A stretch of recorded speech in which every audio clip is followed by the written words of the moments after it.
This is an early manufacturing set box. Came with a number 33 locomotive and 2 passenger cars.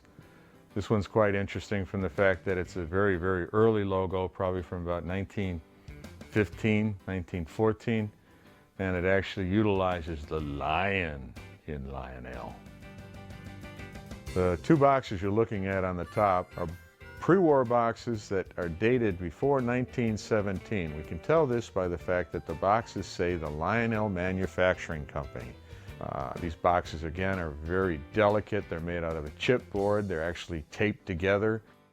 1917, Lionel Incorporated became the Lionel Corporation.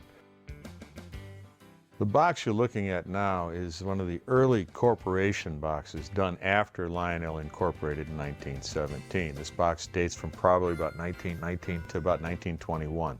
Lionel at that time was using an extremely wonderful chromolithography process. 6 different colors laid down on top of the box. You get the reds, the blues, actually even the gray of the train pops. This thing has an area in the right-hand corner that indicates that these trains are what builds America. These are what you should buy to help build America. They used a lot of different advertising methods, from the attractive young man, the attractive trains, and even the, how should we say, patriotism. Made in America, proudly named across the top of them. Lionel, in their own ways, used different terms, standard of the world, to convince everybody their trains were better. 250,000 boys now operate them. I mean, at that time, 250,000 buyers. That's a pretty amazing thing. This is a complete set of Lionel switches from about 1924, 1925. The box is yellow in color, which is, again, a box color that they did for accessories for about 3 or 4 years in the late 20s. The label also uses the early printing for the Lionel trains and standard of the world. The early, very early label, but this box probably comes in around 1918, 1919, because again, it is a corrugated type 2-part container using the end staples that are reinforced. But that label disappears about 1922. They only used them for a couple of years, probably because they just, didn't ship well. Or they probably cost too much, who knows at that time. The next one you're looking at, again, is that same era. It's the early label utilizing the yellow chipboard boxes. What we have here is the standard Lionel passenger or freight car box. This is an 800 series box for a caboose. Picture of the engine on it, again, is the early number 42 locomotive. These boxes were used basically from the mid-20s all the way up to about 1931-32, where they went into the orange and blue boxes. Lawrence Cowan, it was a stock shot taken at the base of the stairs in the family mansion with his hands outstretched over an imaginary train. What we're looking at here in the end of the box is the number 817 Lionel caboose. They actually call it a blue caboose, even though the caboose is green.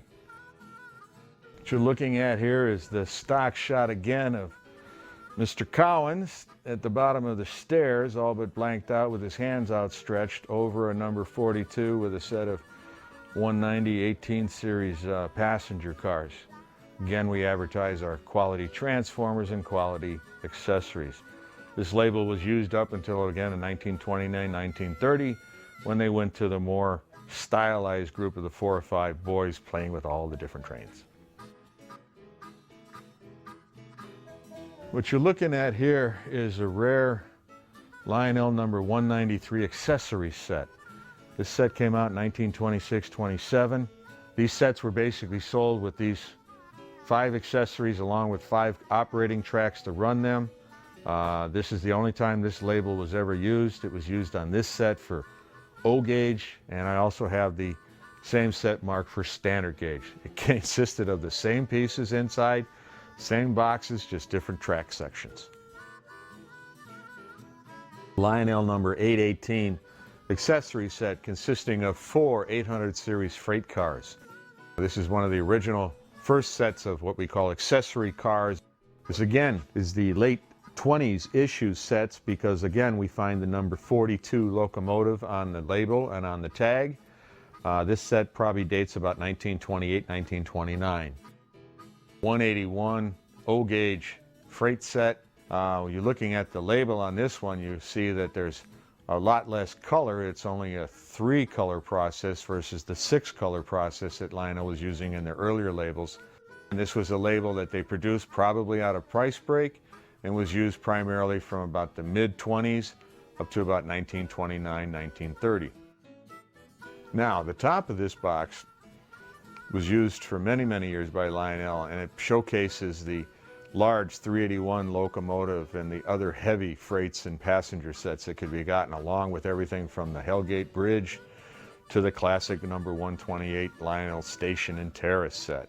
It's nice to notice that some of the boys got to dress in their shirts with their collars open and a little bit of Levi's or bib overalls. Again, they showed all the variations in the play that could be done with Lionel trains, and it sure looks like a lot of fun.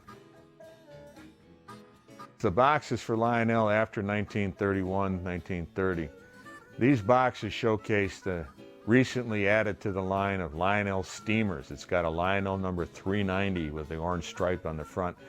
And instead of using the early box cab electric, it uses Lionel's new version of the 381 with the state cars behind it. This box is actually for a Macy's set. It's called the special number 1148. Macy's sets always had a different number than most sets, but they always added their own Macy's label down in the lower right-hand corner. This label has been damaged over the years by what is called paper lice bugs. They eat the paper, but leave the ink behind. The orange and blue boxes, pre-war to post-war. If you look at the Lionel trains, the Lionel, the L's, and all the letters run into the border on the top and the bottom. Post-war boxes, there's actually a clear whiteness between the letters so they don't bleed into what would be the other border. They basically showed up right in the 1932-33 era. You'll find that there's sets in that time period that you'll find the early style box and the late style box in the same set box. Where the name of the different areas that Lionel was primary in, New York, Chicago, San Francisco. There are some boxes that don't show the San Francisco tag in the Orange Series too, because they hadn't put a showroom out there yet. The ends basically call out the car number and whether it has a manual or electric couplers. What you're looking at here is a classic cardboard box made out of corrugated type material, and it utilizes the late label that Lionel used after 1935-36. They stopped using the two-piece chipboard box, went to these corrugated boxes and these large paste-on wallpaper type labels. And they state that it's a Lionel Corporation, and then they clearly state what the train is, whether it's a streamliner, a freight set, or a passenger set. What we're looking at here is the classic late accessory box that Lionel did starting in the 1934-35 era. We can tell this is a late box by the Lionel orange and blue tape that's on it. What you've got here is the last labels that Lionel used during the pre-war period. This box is from about 1939-1940. You can tell that by the late external tape, which is the Lionel logo in orange and blue behind it. And then we have the actual physical label, which is a bold orange background with a blue lettering in it, and underneath it uses the Lionel Corporation, again with the letters going all the way to the border.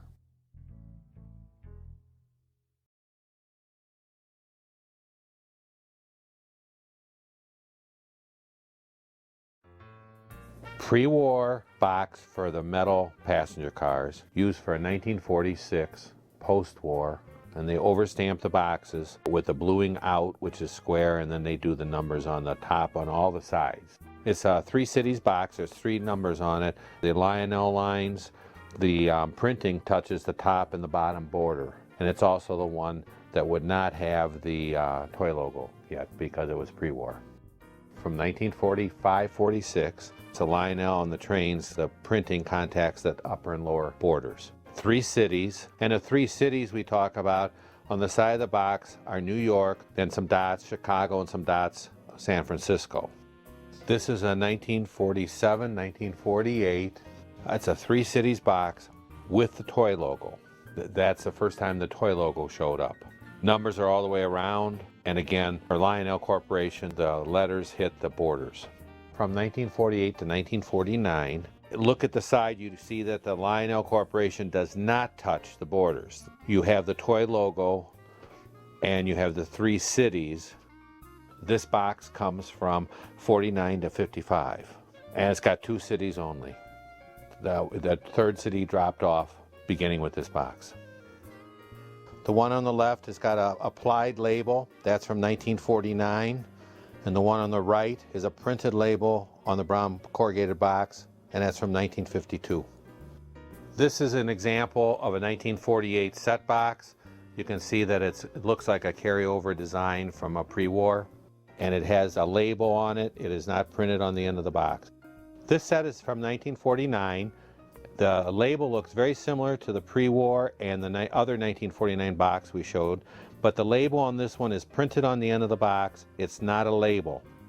This is a 1950 set box. You can tell with the orange printed onto the corrugated cardboard. This is the first where they changed from the carryover design from the pre-war set boxes. This set box is from 1952. It's got the printed blue label only blue. This is an accessory box from 1952. This is the same design label that you'll find that also up in the right-hand corner of the box will either have a printed OPS information or it'll have a stickered OPS information. Office of Price Stabilization. Okay, this set box is from 1954. Shows the original price. This would be a side view of it with the big red Lionel around the blue Lionel trains. This is a 1955 set box, again corrugated cardboard, except you can see there's a small difference between this and the 54. It first says a 1955 outfit on it, and then below all the writing on the end thing, it gives you the number, which in this case is 500. This is a 1956 set box. It has the corrugated box, but it's got the basket weave pattern with the blue printing on the ends and sides and tops. On the sides, you can see that the lion is predominantly shown in the middle of the Lionel trains. This is the top view of the same box. Here's an accessory box from 1956. It's got the red printing of what is the number and what's in it with the blue Lionel trains logo. This box is different than the others because the numbers aren't all the way around on the sides. It's on the ends only. This box, compared to the one previous to this, very similar except on the end flaps, they went to a bold printing, as you can see, and it's from 1958.